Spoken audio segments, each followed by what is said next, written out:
The fact is that most of us in our culture define who we are and how well we're doing, and even our very humanity, on the basis of some very artificial criteria.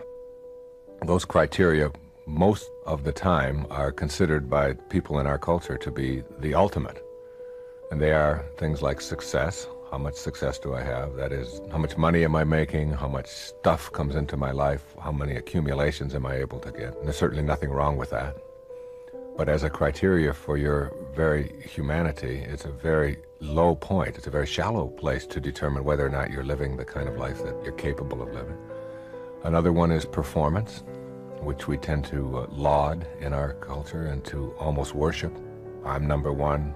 You see it all the time, people making a contest out of life, and performance being measured in terms of how far I get and what position I achieve in life, or what awards I have granted to me, or whatever. And the other is achievement. How far have I gone in my profession? How am I looked at by my peers and by other people in terms of my grades and my position on the ladder of success within a given corporation, things like that. These are almost like the ultimate in our culture, in the business world, in the educational world, in the entertainment world, whatever. We're always talking about success, achievement, and performance.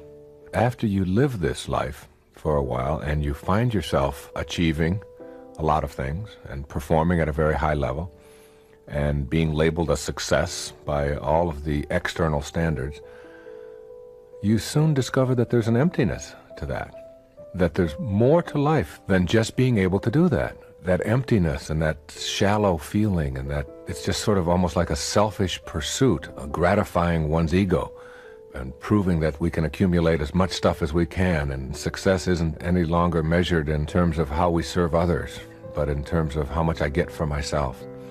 And our goals become obsessions, not that we need any more, but that we've fallen into this trap of believing that we have to accumulate more, we have to get more, we have to perform at a higher level.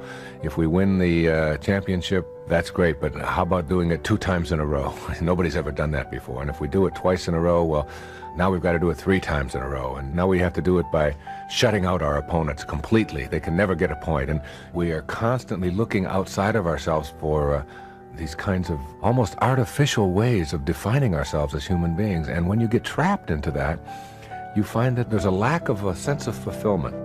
You have people ask the question, what would it be like to live your life as a work of art? A work of art that's in progress. That is, your life becomes a masterpiece that is unfolding in every moment of your life.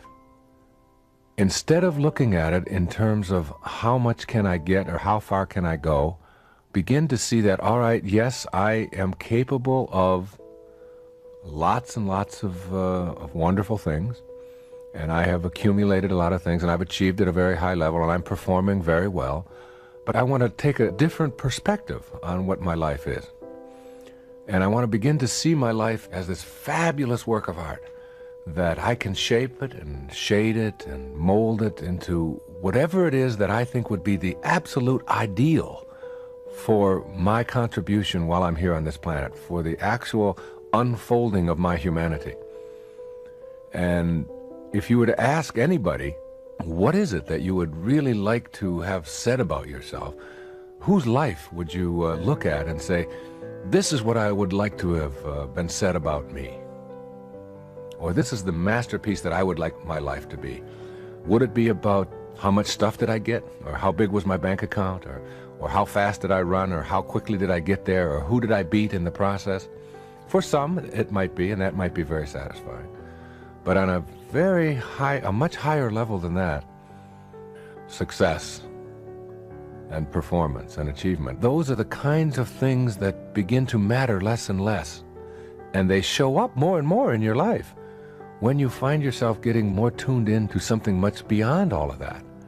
It's like a knowingness. It's like creating a sense of what I'm here for, how I'm going to live this life that I have, and doing it in the service of others, maintaining a sense of spirituality about yourself, maintaining a sense of compassion and caring and love and decency for everyone that you meet, treating conflict and difficulties that come your way not as something for which you have to win or to master, but in fact as opportunities for you to see how you can transcend these things and not to have to use hatred and anger and bitterness and beating somebody else down in order to get to this higher place. It's very much a place of peace, and it doesn't mean like abdicating your role in life. It doesn't mean that you can no longer be an architect or that you can't be a salesman or whatever it is that you choose to do for a living. It's much beyond that. It's the way that you are, not what you're getting out of the way that you are. It's that wonderful work of art that your life becomes, that you begin to see that I can make my life unfold exactly the way the universe unfolds, with a real sense of perfection and harmony and peace for myself. And the more I do that, the paradox is that all of the things that I chased after so hard, so diligently, show up in your life just the right amounts. It's an attitude of knowing, of surrendering, not to anyone, but surrendering from the things that most of us are pursuing all of our lives, where we get on that stress-filled, fast pace. I have to achieve, I have to perform, I have to succeed, I have to become number one, I have to beat everybody else in order to prove myself. You begin to develop an inner sense of harmony, that those kinds of things are very low-level determiners of what kind of a human being you're going to be.